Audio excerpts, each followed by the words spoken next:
가지신 줄 알고 이제 말씀을 제가 공중에 올리도록 합니다. 그런즉 사랑하는 자들아, 이 약속을 가진 우리가 하나님을 두려워하는 가운데서 거룩함을 온전히 이루어 육과 영의 온갖 더러운 것에서 자신을 깨끗게 하자. 마음으로 우리를 영접하라. 우리가 아무에게도 불의를 하지 않고 아무에게도 해롭게 하지 않고 아무에게도 속여 빼앗은 일이 없노라. 내가 정죄하려고 이 말을 하는 것이 아니라 이전에 말하였거니와 너희로 우리 마음에 있어 함께 죽고 함께 살게 하고자 하느라. 내가 너희를 향하여 하는 말이 담대한 것도 많고 너희를 위하여 자랑하는 것도 많으니 내가 우리의 모든 혼란 가운데서 위로가 가득하고 기쁨이 넘치는도다. 우리가 마게도니아에 이르렀을 때에도 우리 육체가 편치 못하고 사방으로 혼란을 당하여 밖으로는 다툼이요 안에는 두려움이라. 그러나 비천한 자들을 위로하시는 하나님이 디도의 옴으로 우리를 위로하셨으니 저의 온 것뿐이 아니요 오직 저가 너에게 받은 그 위로로 위로하고 너희의 사모함과 애통함과 나를 위하여 열심 있는 것을 우리에게 고함으로 나로 더욱 기쁘게 하였느니라. 그러므로 내가 편지로 너희를 근심하게 한 것을 후회하였으나 지금은 후회하지 아니함은 그 편지가 너희로 잠시만 근심하게 한 줄을 알미라. 내가 지금 기뻐함은 너희로 근심하게 한 까닭이 아니요 도리어 너희가 근심함으로 회개함에 이른 까닭이라. 너희가 하나님의 뜻대로 근심하게 된 것은 우리에게서 아무 해도 받지 않게 하려 합니다. 하나님의 뜻대로 하는 근심은 후회할 것이 없는 구원에 이르게 하는 회개를 이루는 것이요 세상 근심은 사망을 이루는 것입니다. 아멘. 이제 공독해 드릴 말씀에 의지해서 하나님의 뜻대로 하는 근심을 하라 라는 제목으로 오늘 말씀을 전하도록 합니다. 자, 이제 저희를 꺼주셔야 되겠고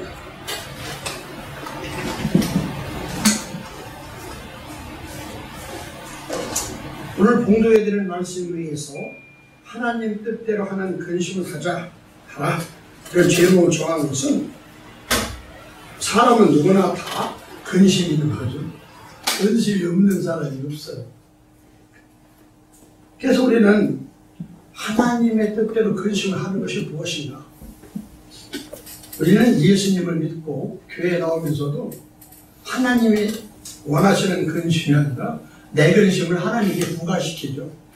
그래서 하나님은 수고하고 무거운 짐을 너무나 많이 지셨습니다. 보통 진 게 아니에요. 이 세상의 모든 인류의 모든 것을 다 지셨는데도 그분은 허리 아프다고 한 번도 말하신 적이 없는 것 같아요. 우리는 뭐 통나무 대개만 줘도 치료해줘도 어렵잖아요. 그렇게 많은 죄를 지으신 우리 인간의 죄를 지으신 하나님께서는 무겁다거나 그것을 슬퍼하거나 어렵다거나 안 한다거나 그런 말씀 한 적 없어요. 오히려 그런 하나님에게 우리의 짐을 하나님께 맡기면서도 우리는 어떻게 합니까? 죽었습니다. 살게 해주세요. 그래서 다 나만 살자고 자꾸 얘기를 하는 거죠. 오늘 사도 바울도 우리가 별반 없다는 그런 내용이 사실은. 사도 바울도 그랬었는데 하나님의 말씀을 믿는 저와 여러분들의 믿음, 예수 그리스도를 믿는 믿음이 좀 성숙이 되면 반드시 하나님은 보답하시고 하나님은 반드시 이루시고 하나님은 반드시 영광 자체고 우리는 하나님과 더불어 영광의 삶으로 산다. 그런 내용을 말씀하고 있는 거예요. 예수 그리스도를 믿는 것은 우리가 구별된 삶을 사는 거예요. 세상에서 아무리 열심히 산다 하더라도 그 마지막은 우리가 그 모든 인생의 그 전체적인 내용은 내 자신이 책임질 수가 없어요. 며칠 전에 TV를 보니까 그 바닷가에 어떤 아버지가 자식들한테 말하는 내용을 잠깐 들어보니까 내가 어부 노릇을 해서 너무나 힘들어서 자식들한테는 그 업을 안 물려주려고 했대요. 그러면서 하는 얘기가 세상에서는 땅 가지고 힘들어서 하면 하다못해도 70~80%는 소득이 남고 밑줘도 다음에는 되는데 그렇게 손해보는 별로 없는데 바다는 바다가 내줘야 된다는 거예요. 사람이 힘대로 되는 게 아니라는 거예요. 물론 세상도 그렇지만 그래도 우리가 세상에서 죽서 살자 해서 이만큼 남기잖아요. 그래서 사람이 가장 간사한 것이 뭐냐? 이익이 안 나면 이익을 창출하기 위해서 사람의 방법대로 머리를 쓴다는 거죠. 말 안 해도 여러분이 다 아시겠죠. 그래서 믿지 않은 장사는 없다. 그런 말도 나온 것 같아요. 그래서 제가 이런 말씀을 드리냐면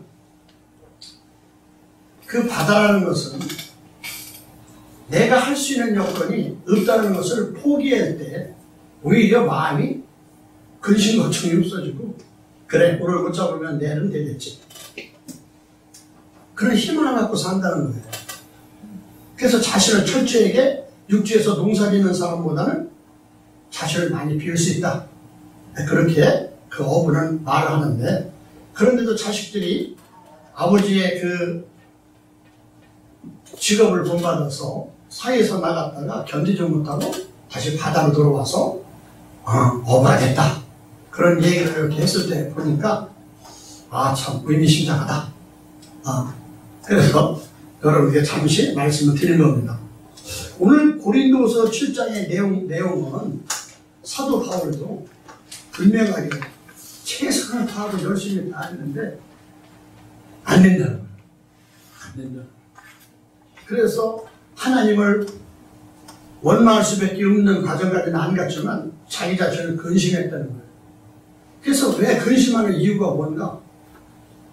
그것을 자기가 인간이기 때문에 사람이기 때문에 근심을 할 수밖에 없었던 과정을 설명하는 과정에 하나님은 반드시 우리에게 약속, 하나님이 하신 약속, 성경의 옛 언약과 새 언약을 하나님은 반드시 지키시는 약속의 하나님이시다라고 믿었기 때문에 오늘 저와 여러분에게 하나님이 하신 약속을 우리가 믿으면 바로 그 보답이 오고 응답이 오고 증거가 된다는 사실을 말씀하고 있는 거예요.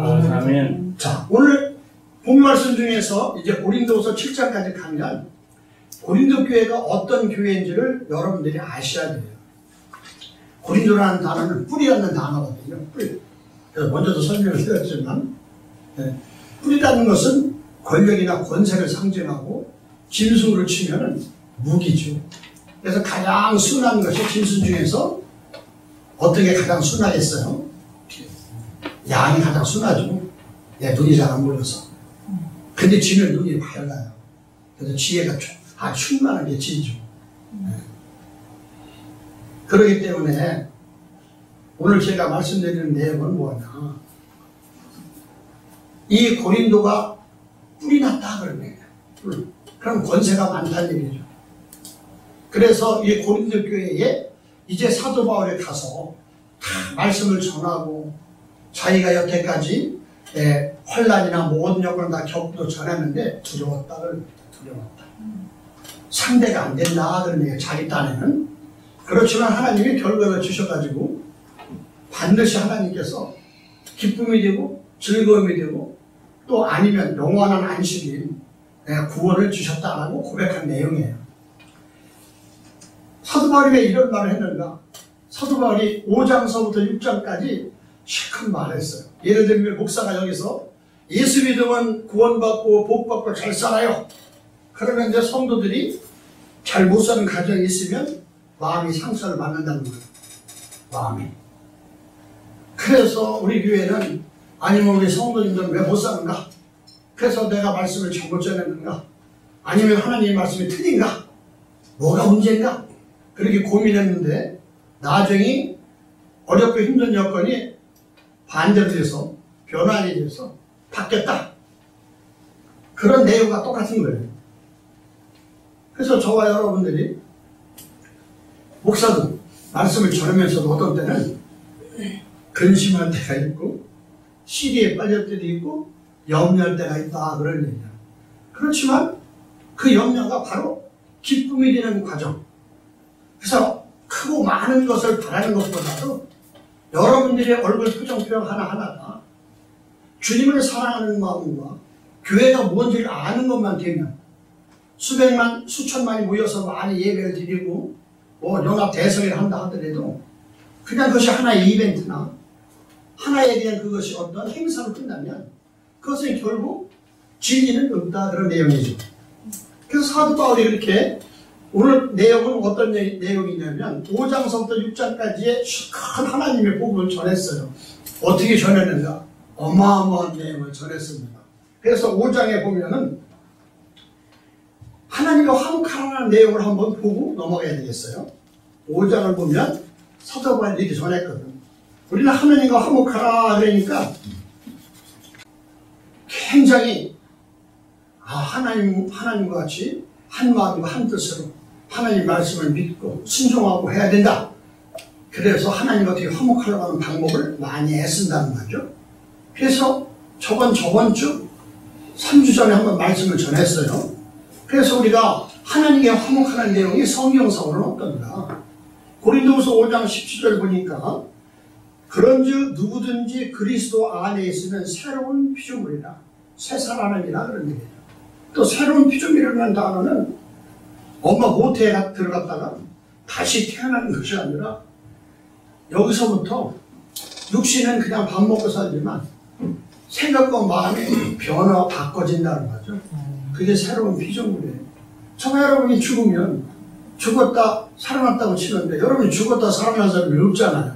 그래서 새로운 피조물이라는 그런 의미는 우리 몸은 그냥 있어요. 옷도 그냥 있어요. 근데 말씀을 듣고 내가 생각과 삶이 바뀌는 것이 새로운 피조물입니다. 여러분이 좀 돌아가셔도 못 살아나요. 그래서 우리는 그냥 돌아가시면 아이고 소리밖에 못한다니까. 아이고만 하잖아요. 그래서 새로운 피조물이라 이전의 삶은, 이전의 생각과 옛날에 배웠던 모든 것은 지나갔으니 보라, 새로운 삶이 되었다. 바뀌어지는, 변화되는 삶이 되었다. 그런 내용이죠. 예수 그리스도를 믿는 사람들은 다 죽어야 산다 그러는데 저와 여러분이 죽으면 어떻게 살아요? 저도 책임 못 집니다. 하나님도 책임 안 지셔도 지가 좋아서 죽으는데 왜 살지시고 사는지? 그것은 이 육신을 얘기하는 것이 아니라 우리가 살아왔던 모든 옛 과거, 내가 배웠던 세상의 습관, 세상의 철학, 세상에서 자기의 아집, 고집 이런 여건들을 내려놨다는 얘기에 대해서 이 육신은 그대로 있는데 얼굴이 바뀌어가지고 이 얼굴이 하나님의 얼굴처럼 되는 것이 아니라 이 얼굴이 하나님의 형상을 닮은 것으로 바뀌어진다는 것이죠. 아멘. 네, 여러분 얼굴들이 옛날에는 짐승이었잖아요. 아니 죄송합니다. 짐승이라고 해서. 그래서 저는 내 얼굴이 옛날에는 어떤 때는 호랑이였어요. 그래서 어떤 여건에서도 좀 내 맘에 안 들면 바로 뭐가 나와? 호랑이가 나온다. 한다. 그 다음에 이제 상대가 안 되면 어떻게 바로? 예. 그게 있잖아요. 깨갱하는 거. 깨갱으로 넘어가요. 자. 지금 이제 그렇게 우리가 새 형상과 모양으로 생각이 바뀌어져서 이 육신은 있지만 우리 몸이 바뀌어진다는 거죠. 이 모든 것이 5장 18절에 하나님께로 났나니 저가 그리스도로 말미암아 우리를 화목하게 하시고 또한 우리에게 화목하게 하는 직책을 주셨다 그랬어요. 근데 화목하게 하는 직책을 주니까 하나님과 관계가 좋은 거죠. 하나님과 관계가 아주 가까운 거죠. 이렇게 해석하는데 사도 바울은 지금 고린도 교회의 뿔난 교회예요. 지금 자기들이 가장 세상에서 많은 철학과 많은 지식과 많은 돈과 많은 우상, 또 아담의 신전까지 해서 모든 것이 번영신학에서 최고의 극치를 이루는 그런 고린도 교회에다가 보내는 내용이 화목하게 하는 것이 아니라 그런 화목하게 하는 직책보다도 어떤 내용이냐면 한번 다시 한번 보겠습니다. 5장 18절요. 자, 화목하게 하시다는 얘기는 뭐냐면 하나님으로 교환되어야 된다는 얘기를 하고 있는 거예요. 감히 이런 내용을 쓰지를 못했죠. 자, 카타달라 쓰는데 자, 이것이 하나님으로 교환되어지다 그런 얘기죠. 그것이 어려우니까 화목해야 된다라고 좀 말씀을 좀 낮춰서 말하는 거죠. 그래서 사도 바울은 이렇게 강하고 담대하게 하나님으로 교환되어져라. 그래서 모든 말씀이 지금 이는 하나님께서 그리스도 안에 계시사 세상을 자기와 화목하게 교환하게 하시며 저희의 죄를 저에게 돌리지 아니하시고 교환하게 하는 말씀을 우리에게 부탁하셨습니다. 그래서 우리는 하나님 형상과 모양으로 교환되지 않으면 세상을 이길 수 있는 힘이 없어요. 그래서 하나님의 형상이라는 것은 하나님의 말씀의 뜻이겠죠. 그래서 우리가 학교에서 송아지, 얼룩송아지 이렇게 배우면 송아지가 얼룩송인데 만약 그것이 딴 나라에서 배운다면 송아지가 아니라 그것이 토끼다 그러면 토끼야 얼룩토끼야 이렇게 말할 수 있다는 거죠. 그래서 뭐를 배우고 뭐를 가르쳤나를 아셔야 된다는 거죠. 그래서 우리는 분명히 하나님께 화목하다, 하나님으로 교환되어진다라고 사도 바울이 강하고 담대하게 증거했어요. 제가 여러분들에게 하나님의 형상과 모양으로 회복되어야 됩니다. 저와 여러분은 다 하나님 안에서 다 같은 하나님인데 그분은 질서가 있어서 그분은 우리 아버지이신 하나님이고 우리는 아들 되는 과정입니다. 이걸 말씀을 드렸어요. 그래서 그렇게 하나님으로 교환된다는 말씀을 사도 바울이 강하게 얘기를 했고 다음에 한 장 더 넘어서 6장에서는 이제 하나님으로 살아라. 그래서 6장 마지막 절을 보면 너희에게 아버지가 되고 너희는 내게 자녀가 되리라 전능하신 주의 말씀이라 하셨습니다. 이제 아들이 된다고 얘기를 하신 거예요. 아멘. 사도 바울이. 그런데 이제 이 내용을 좀 보면 사도 바울은 뭐냐면 하나님과 화목 교환되어져서 이제 직책이 우리는 뭐냐 하나님의 아들 딸인데 이제 하나님은 아버지시고 우리는 아들 딸이다 그런 얘기죠. 그래서 여기는 자녀가 된다는 얘기를 원어로서 보여주고 있어요. 그래서 한국말로 보면 너희에게 그 아버지의 일을 들어 내가 스스로 존재가 될 것이다. 누가? 예수님이 말씀하신 내용은 사도 바울이 똑같이 얘기하고 있으니까 말하고 있으니까 사도 바울의 말이나 예수님의 말이나 지금 현재 성경은 같다는 거예요. 그럼 저와 여러분들이 말씀을 제대로 전하면 예수님과 사도 바울과 저와 여러분 동격에서 똑같은 말씀으로 권세와 능력이 나타난다는 거예요. 근데 우리는 항상 그냥 교회 와서 그냥 목사님은 훌륭하고 집사는 그냥 집이나 사는 사람이다 그런 식으로 하는 것이 아니라 똑같은 직분은 같은 거예요.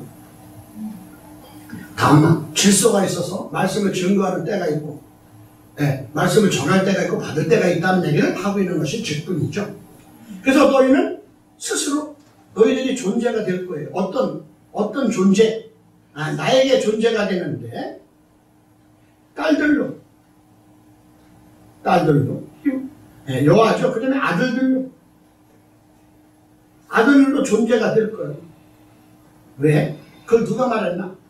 그 주께서 그렇게 아주 주권자 즉 하나님 모든 것들을 다 완성시키고 책임지시고 1.16도 변함없는 그분의 말씀이라는 얘기예요.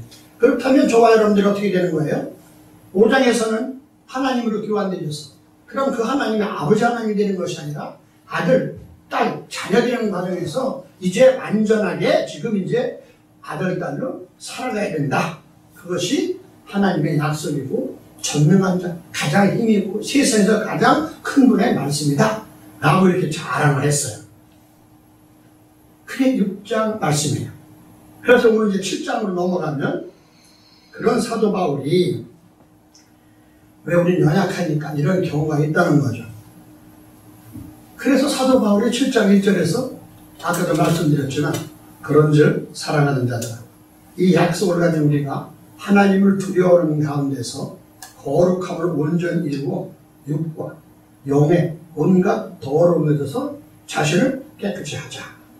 그래서 자신을 깨끗이 해야 되는 거예요. 그래서 그 이유를 밑에 설명하고 있어요. 성경 전체가 다 이렇습니다.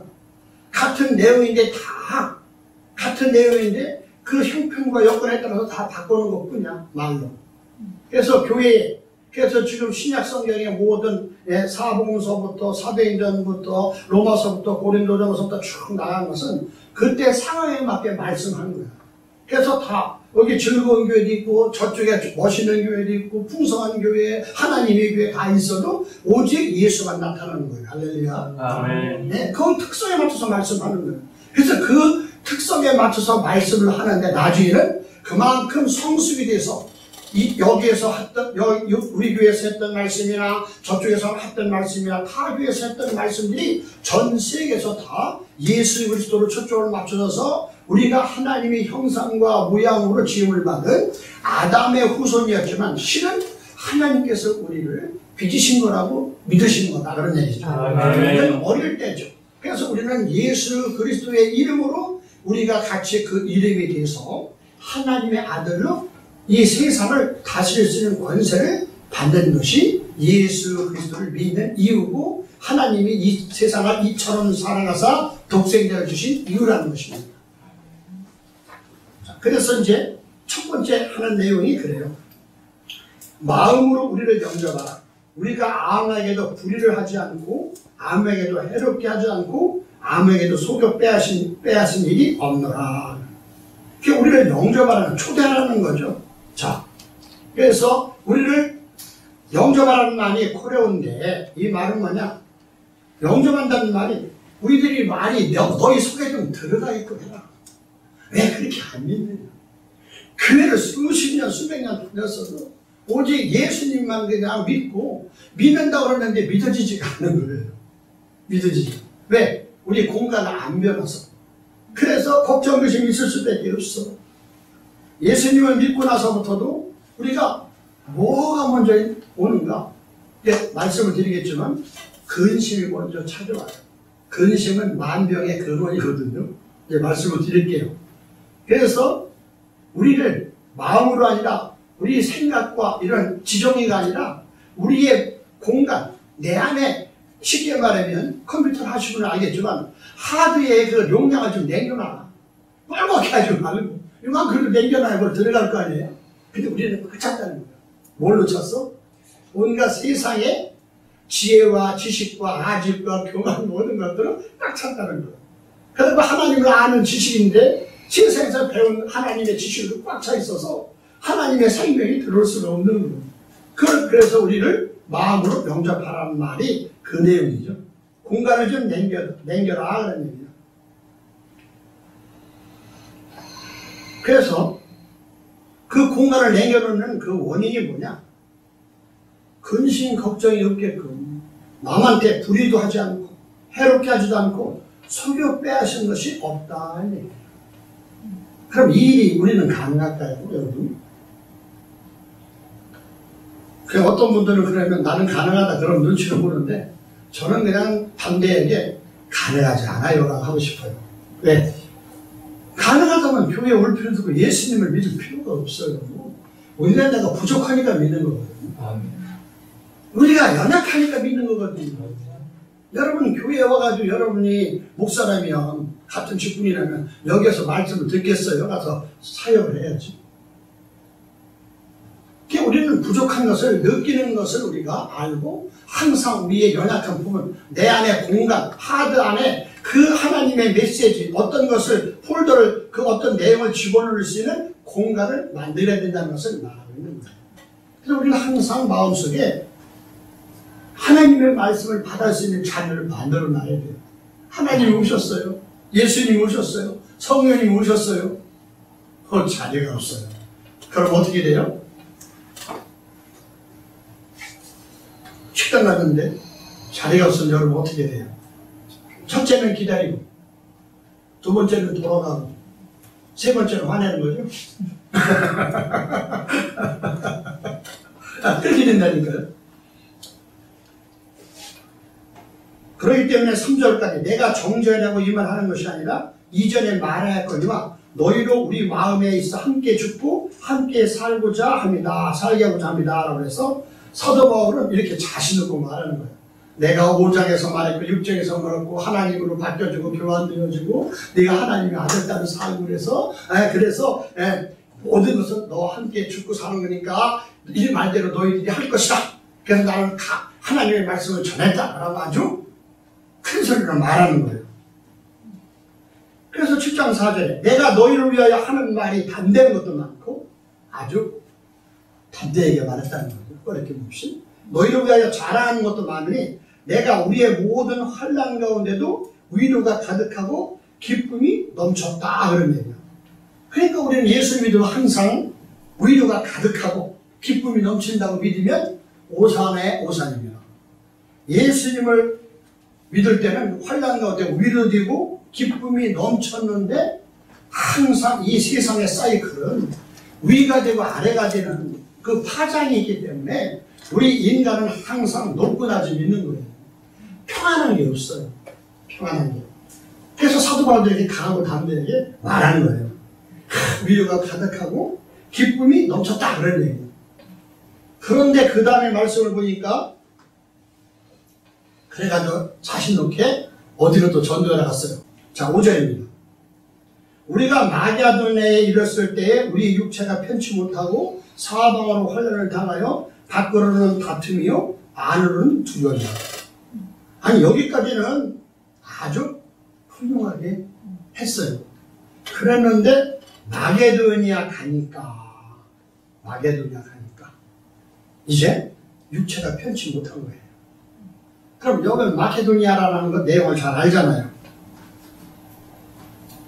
그렇다면 마게도냐가 이제 어떤 의미냐면 사진을 좀 보여드리려고 그러는데, 자, 마게도냐는 이제 필립의 아버지고 그 아들 알렉산더가 이제 거기서 가장 세계를 제패한 헬라 제국이죠. 그래서 그들이 이 마게도냐가 얼마나 그때 컸었냐면, 근데 이제 그때는 여기서 왔을 때는 이제 헬라 제국이 망하고 로마가 지배했을 때예요. 자, 여기가 이제 마게도냐인데 여기에요, 여기가. 여기가 이제 이태리고 여기가 이제 빌립보고 여기는 이제 아시아 소아시아인데 한번 보면은 지금 현재 내용을 보면 잘 안 보일 줄은 모르지만 그래도 이만큼 보일 거예요. 자, 여기가 이스라엘이고 이쪽이 이제 바벨론이고 다음에 여기가 에집트고 여기가 이제 터키고 여기가 마게도냐예요. 여기가 이제 이스탄불 여기고. 자, 그래서 그때 마게도냐가 여기서부터 알렉산더가 다 정복한 나라예요. 여기까지. 이렇게 컸던 나라예요.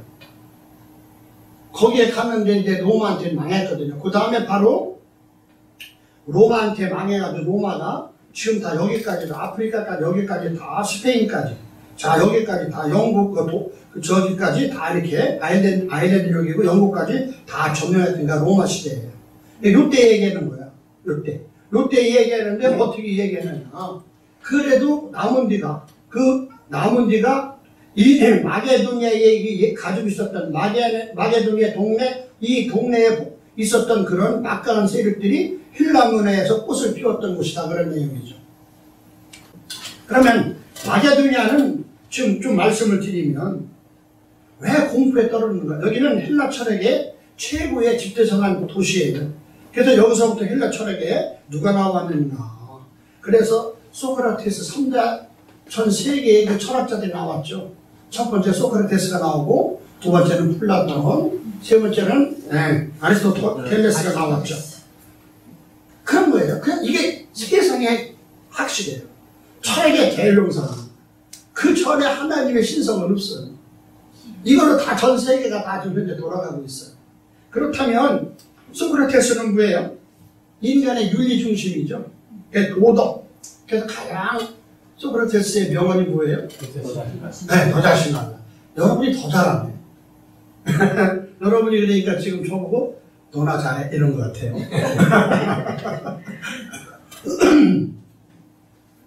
자, 그래서 플라톤이라는 것은 그래도 이데아, 무슨 자론, 형상 이런 걸 얘기해서 조금 신앙적인 얘기를 했어요. 플라톤이. 다음에 이제 아리스토텔레스는 뭐예요? 아주 철저한 경험이나 논리학, 그런 거죠. 그래서 3단 문법으로 유명하고, 그렇기 때문에 인간의 가장 큰 행복은 뭐냐? 그것이 궁극적인 목표다 그러는 거예요. 인간이 행복하려면 인간끼리 잘해야 되고 인간끼리 모든 걸 맞춰야 되는데 세상에는 인간끼리 잘 되는 게 없어요. 휴지 하나 잘못 걸어도 싸움 나고 숟가락 잘못 나도 싸움 난다니까. 인간은 그래서 신성은 신의 뜻을 좀 받아서 자신을 죽여야 되는 거거든요. 이것이 헬라 철학이죠. 인본주의.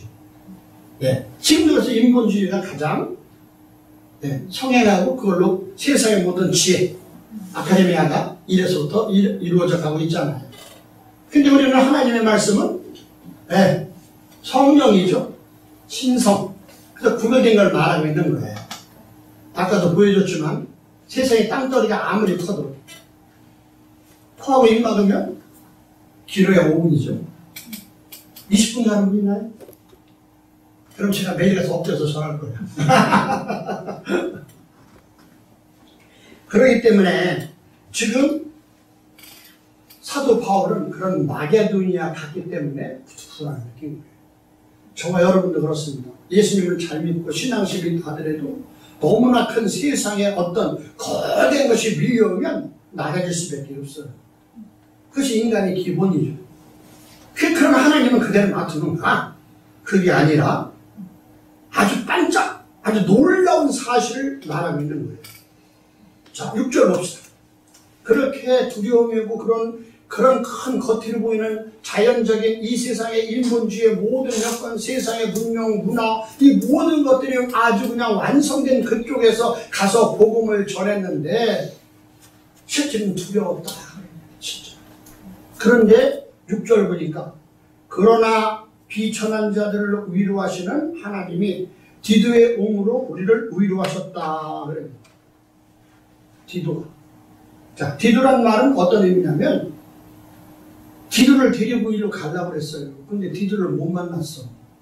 그래서 디도가 없어가지고 사도 바울이 굉장히 힘들었어요. 그래서 디도가 말씀을 전하라고 보냈는데 보고도 안 하지. 어디 가는지도 모르지. 그러니까 그 디도를 같이 가야 되는데 어디 갔나 그렇게 걱정을 한 거예요. 만나지도 못하고. 이제 고린도후서 2장에 나오는데 그래가지고 쓸쓸한 마음을 달래고 그렇다고 뭐 세상에서 말하는 뭐 울면서 가는 게 진단의 꽃 한 게 아니라 가슴이 쓰러져서 갔죠. 마게도냐. 그런데 갔더니 디도가 왔어요. 디도라는 이름은 하나님이 값주고 사셨다고 합니다.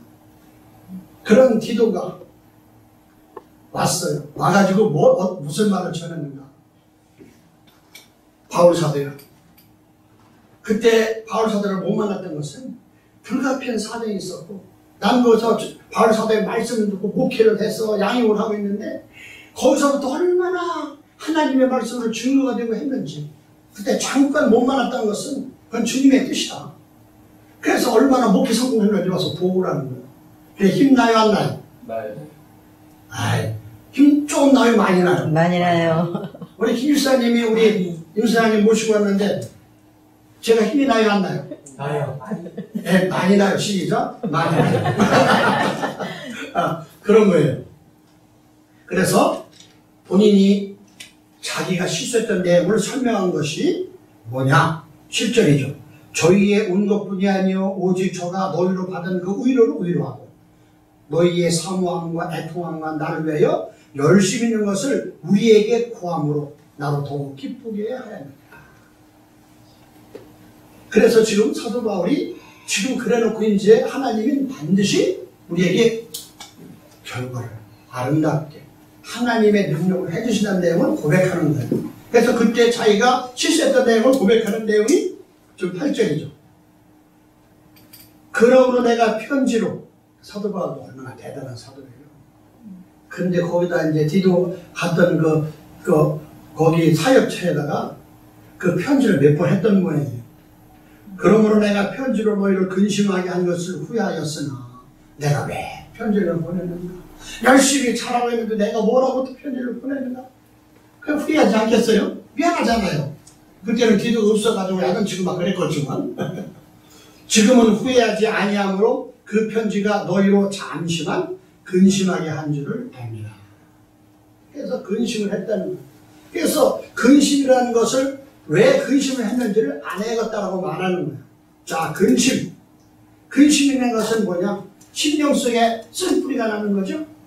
그래서 근심의 결과가 뭐냐? 근심의 결과는 슬픔입니다. 근심은요, 그 다음에 애통도 포함하고 있어요. 그 다음에 한탄도 하는 거예요.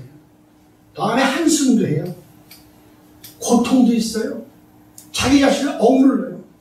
그래서 여기서부터 요새 흔히 말하는 공황장애나 우울증이 오는 거예요. 근심이 만병의 뿌리예요. 그래서 그 근심, 그런데 그 근심을 하나님은 어떻게 했는가? 해마치 않게 오히려 근심을 갖다가 기쁨으로 바꿔주셨다는 거예요. 아멘. 기쁨으로. 그래서 오늘 결론적으로 10절의 말씀이 뭐냐면 이게 오늘의 결론이죠. 그래서 근심은 잠깐 한 번 더 보도록 합니다. 세상의 근심은 만병의 근원인데 하나님으로 하나님 뜻대로 하는 근심은 구원이고 영생이 되는 거예요. 그래서 저와 여러분들은 이따 결론에도 말씀드리겠지만 우리가 뭘 근심하는가? 우리는 근심은 하나님의 뜻대로 근심하는 사람을 보기가 힘들어요. 저도 이 말씀을 준비하면서 얼마나 내가 믿음이 없는지 부끄러워서 내가 말씀을 잘 전할 수 있으려나. 그래도 이렇게 담대하게 전하는 거예요. 서두바울처럼. 또 후회하더라도. 그래서 우리가 예수님을 믿고 신앙생활하고 가정생활한다 하더라도 예를 들어서 자식이 직장에서 조금 안타까운 일을 당했다. 그러면 먼저 근심부터 해야 되는 거예요. 그건 인간적인 욕구나 본능이기 때문에 어쩔 수가 없어요. 근데 그것이 나중에는 한탄이 되고 슬픔이 되고 병이 되고 한숨이 된다 그런 얘기예요. 그래서 그런 관계를 그 상황에 맡겨서 그것을 좋은 결과로 볼 수 있는, 그걸 바꿔줄 수 있는 그 능력 있는 하나님 앞에, 주님 앞에, 성령님 앞에 먼저 엎드릴 수 있는 그런 자세가 필요하다는 거예요. 아멘. 그렇지 아니하면 우리가 무슨 힘이 있어요? 아니 회사에서 만약 자식이 일을 잘못해서 퇴직 처리한다 그러면 우리가 가서 만나서 사장님이나 담당 과장이 높은 자한테 만나서 대화해서 봐달라고 하는 분이 더 있겠습니까? 근데 안 해준다면 어떻게 할 거예요? 상황 종료잖아요. 근데 우리는 상황이 종료됐던 아니면 그것이 다시 용서가 됐던 우리가 그런 내용 속에서 물론 육체적으로 잘못한 것도 있지만 먼저 하나님 앞에 우리가 이런 근심 걱정을 할 수 있는 여건이 무엇입니까? 라고 자기 자신을 내려놓게 되면 만약에 그 사장님이 마음을 안 돌려서 그냥 퇴직 처리했다 하더라도 하나님이 뜻인가 보다라고 내가 더 이상 한탄이나 우울증이나 더 이상 병이 증가하지 않는다는 거예요. 아멘. 그렇지 않으면 이제는 어떻게 해요? 내 속에 악만 가득 차가지고 하나님 앞에 모두 나오지를 못하면 이 생각이 인간의 인본주의 생각이기 때문에 요 회사를 잘못할까?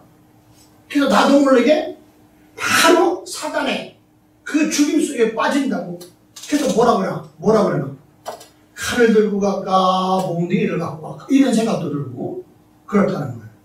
그래서 우리는 먼저 이 근심, 하나님의 뜻대로 하는 근심으로 우리가 바꿔야 된다는 것을 사도 바울이 명확하게 오늘 우리에게 말씀하고 있는 것이죠. 아멘. 그래서 잠언서 15장을 한번 보면 세상의 근심이 뭔가를 한번 말씀드릴게요. 잠언서 15장 13절 보니까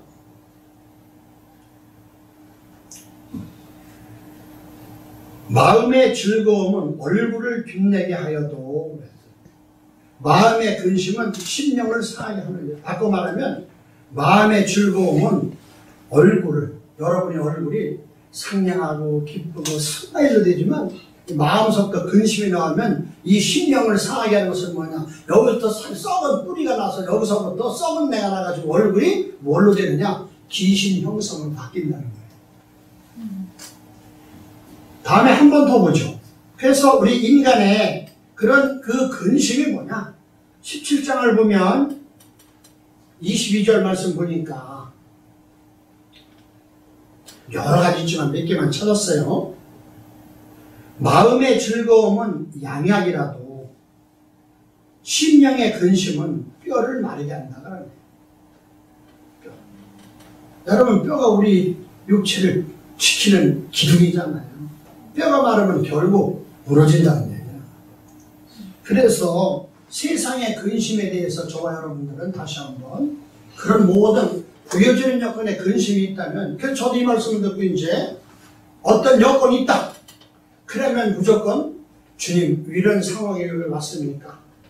제가 부족합니까? 아니면 하나님의 특별한 은사로 더 좋은 걸 주시려고 그러십니까? 그렇게 기도를 할 수 있는 마음이 더 깊어졌어요.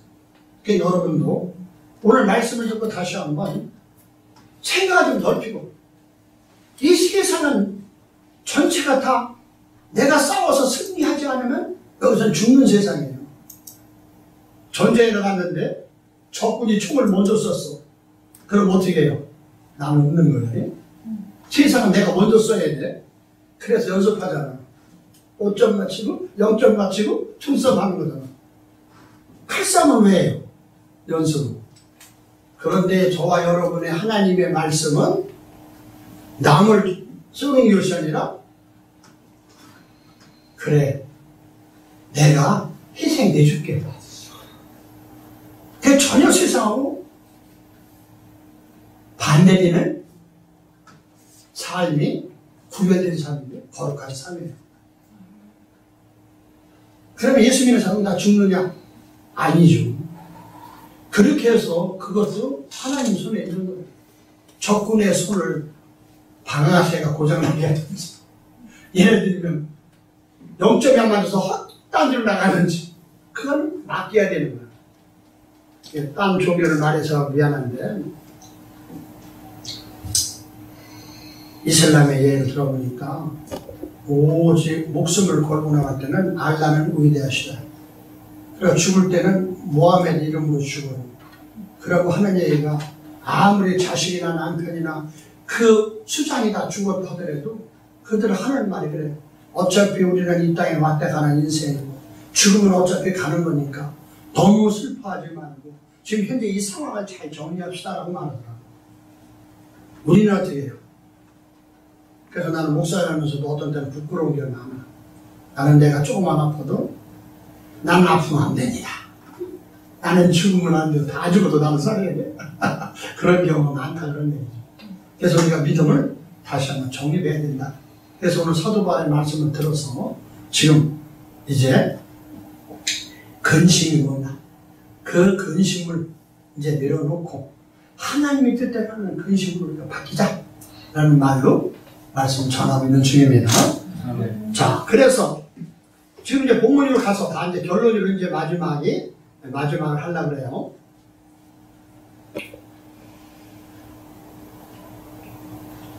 그럼 고린도서 7장에서 오늘 10절 말씀 보면, 그러므로 하나님의 뜻대로 하는 근심은 후회할 것이 아닌 구원에 이르게 하는 해결을 이루는 것이다. 그럽니다.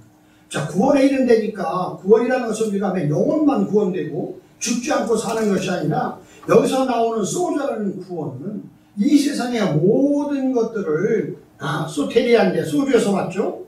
자, 구원이라는 것은 명사에 썼고, 명사라는 것은 움직이지 않는 거예요. 딱 고정되어 있는 거예요. 사망이라는 것은 항상 사망에 고정되기 때문에 사망이라는 말 하면 살아날 사람이 없는 거예요. 자, 구원이라 그러면 더 이상 거기서 구원해서 낙오될 수가 없는 거예요. 구원하다는 그분이 안 하면 끝인 거예요. 동사는. 행동을 안 하면. 명사는 완성된 거예요. 그래서 명사라는 이름은 그래서 이름이기 때문에 이 원어에서나 세상 말이나 모든 것도 여러분 책 그러면 그건 책인 거예요. 죽어도. 타면 불탄 책. 그렇잖아요. 책은 안 베끼는 거예요. 그러면 책이다 그러면 책이 아니다라고 말할 수도 있는 거예요. 이해가 됐어요? 네. 그래서 이 소테리아라는 소주에서 왔거든요.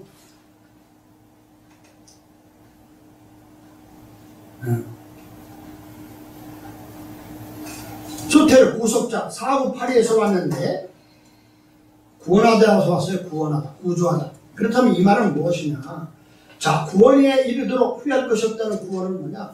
우리의 하나님 앞으로 인도하는 우리의 영적인 그런 영원한 생명도 되지만 저와 여러분의 삶 속에서도 도와주는 거예요. 도와주는 거예요. 이게 여러분의 육체적인 질병과 여러분의 생각 속에서 악한 모든 것, 이 세상의 모든 여건을 도와주는 거예요. 그래서 여러분이 구원하다가는 완성된 게 아니에요. 도와주는 거예요. 도와주는 거예요. 하나님의 아들, 딸로 될 수 있도록 도와주는 과정인 거예요. 완성이 아니에요. 근데 우리는 다 구원받았다 그러면 도와주는 걸로 다 예수 믿으면 도와주잖아요. 그런데 하나님의 아들인지 아닌지는 찔러봐야 하지 않습니까? 그렇기 때문에 저와 여러분들이 구속이 돼야 되는 거예요. 그래서 디도라는 아까 디도의 이름은 하나님께서 구속하신 거예요. 돈 주고 산 거예요. 그래서 아무런 꺼릴 것이 하나도 없는 이름이 디도예요. 그런 디도가 왔기 때문에 그 이름이 나온 거예요. 그래서 사도 바울이 그 값주고 산 디도가 오므로 얼마나 기뻐했는지. 그래서 지금 고린도 교회에 아니면 이 교회에서 그 마게도니아의 그 모든 전체를 다, 그래서 마게도니아의 첫성이 빌립보고 그 다음에 데살로니가고 그 다음에 고린도고 다 거기지 않습니까? 거기 전체가 다 마게도니아예요. 그 중에서 이제 그 전체의 내용들을 다 총괄적으로 말하는 것이 사도 바울의 마게도니아의 전체적인 내용에서 겁난다 이렇게 얘기했던 거죠. 그래서 고린도 후서에서 이 내용을 말하고 있는 것입니다. 그래서 구원이라는 것은 다 도와주는 거예요. 여러분의 삶, 여러분의 모든 문제, 이 땅에 살아가는, 우리가 숨쉬고 살아가는 모든 그런 여건까지, 아니면 영원한 하나님의 나라의 아들, 딸까지도 여러분을 도와주는 것이 구원이라는 것을 말하고 있는 것입니다. 아멘. 그렇기 때문에 하나님의 뜻대로 하는 근심은, 하나님의 뜻대로 하는 근심은 무엇이겠어요? 내가 이렇게 하나님이 원하시는 것이 무엇을 안다는 얘기죠. 그래서 후회할 것이 없는 구원에 이르게는 해결을 이룬다는 거예요. 근데 반대로 세상의 근심도 알아야 되죠. 세상 근심은 사망을 이루는 것입니다. 그래서 저와 여러분들은 반드시 육체가 있어야 영혼의 구원을 받을 수가 있는 거예요. 저와 여러분이, 그래서 여러분 육체를 버리지 마시고 육체를 학대하지 마시고 저와 여러분이 새로운 피조물로 돼서 자꾸 저와 여러분들이 이 몸이 살아있을 때 이 살아있는 이 몸을 가지고 나의 먼저 생각이 바뀐 믿음의 구원으로 그것을 몸이 자꾸 성화되어 가야 되는 거예요. 그래서 예수 그리스도를 믿는, 그래서 어릴 때 믿음, 중년의 믿음, 또 노년의 믿음, 장로까지 가는 과정을 쫙해지라고 히브리서는 설명하고 있으며, 그래서 저와 여러분들이 이제 교회를 나올수록 저와 여러분들이 몸과 영혼 몸이 완전하게 변화되는 새로운 피조물로 가는 과정을 이렇게 사도 바울은 우리에게 설명하고 있는 것입니다. 그래서 우리는 다시 한번 말씀 몇 개 보고 오늘 사도 바울의 그 고린도후서 서신을 통해서 다시 한번 우리가 다 생각을 바꾸고 결심하는 시간이 되기를 원합니다. 자, 누가복음 12장 한번 보죠. 누가복음 12장 29절을 보니까 내용은 다 설명을 못하겠네요. 자, 이 내용은 여러분 다 아시니까 그냥 28절, 29절만 봅니다. 28절부터 오늘 있다가 내일 아궁에 던지는 들풀도 하나님이 이렇게 입히시거든. 하물며 너희를 뭐냐? 믿음이 적은 자들아. 너희는 무엇을 먹을까? 무엇을 마실까요? 구하지도 말며 근심하지도 말라. 이 모든 것은 세상 사람들이 구하는 것이다. 너희는 아버지께서 이런 것이 너에게 있어야 될 줄을 아느니라. 그래서 너는 오직 그 나라와 그 의를 구하라. 이렇게 말하고 있는 거예요.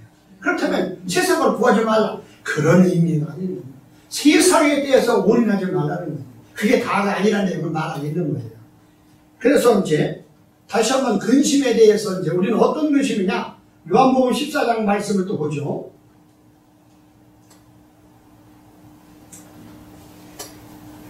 여기서 말하는 것은 우리가 이제 지금 이 땅에 사는 것이 다가 아니라 영원한 삶이 있다는 것을 보여주는 것입니다.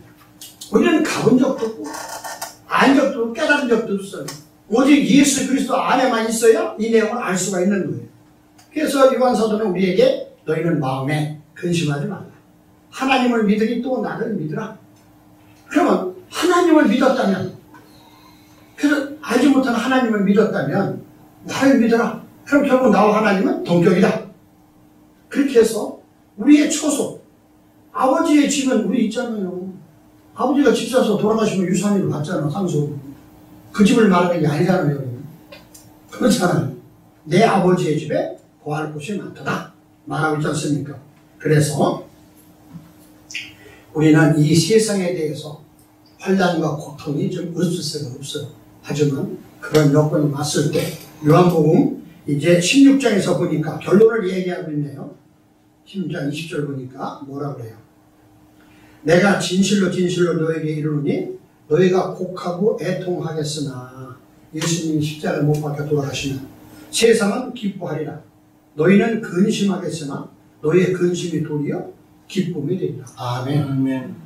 그 예수님이 돌아가신 것을 우리는 그것이 세상이 끝난 것이 아니라 그분이 우리를 대신해서 십자가에 못 박혀 돌아가신 그 돌아가심이, 세상 사람들은 예수님이 돌아가셨다고 기뻐하지만 우리는 돌아가신 그분이 새로운 모습으로 하나님의 아들로 영원한 생명을 오시는 것을 기쁨으로 받으라는 얘기를 말씀하고 있는 것입니다. 그래서 우리가 이제 구원의 약속을 다 받았잖아요. 예수 그리스도를 믿는 순간 우리는 구원의 약속을 받았어요. 믿는 순간 하나님이 다 여러분을 구원하시는 거예요. 근데 완성은 저와 여러분들이 바뀌어져야 되는 거예요. 아멘. 그래서 바뀌어져야 되는 거예요. 그래서 오늘 고린도후서 본문 말씀의 1절처럼 그런즉 사랑하는 자들아 이 약속을 가진 우리가 하나님을 두려워하는 가운데서 거룩함으로 온전히 이루어 영과 육과 영과 온갖 더러운 것에서 자신을 깨끗게 하자. 아멘. 그래서 저와 여러분들이 예수 그리스도 안에서 예수님을 믿게 되면 그분이 구원자시고 그분이 영생이시고 그분이 우리의 모든 것을 도와주셔서 반드시 거룩한 성령의 역사를 말미암아 저와 여러분들을 하나님의 아들 딸, 하나님의 형상과 모양으로 하나님의 뜻대로 하는 그런 근심, 내가 하나님의 아들 딸인데 어떻게 해야 됩니까? 그 근심이 먼저고 세상의 근심보다는 나의 본 고향이 되고 내가 본질이 누굽니까? 너는 하나님의 아들 딸이다 라는 그것을 깨닫고 항상 하나님이 주신 은혜에 감사하고 기쁨으로 이 세상의 모든 것을 하나님의 마음으로 승리하는, 이기고 승리하고 기뻐하고 즐거워할 수 있는 저와 여러분 되기를 우리 주 예수 그리스도로 축원을 드립니다. 아멘. 기도합니다.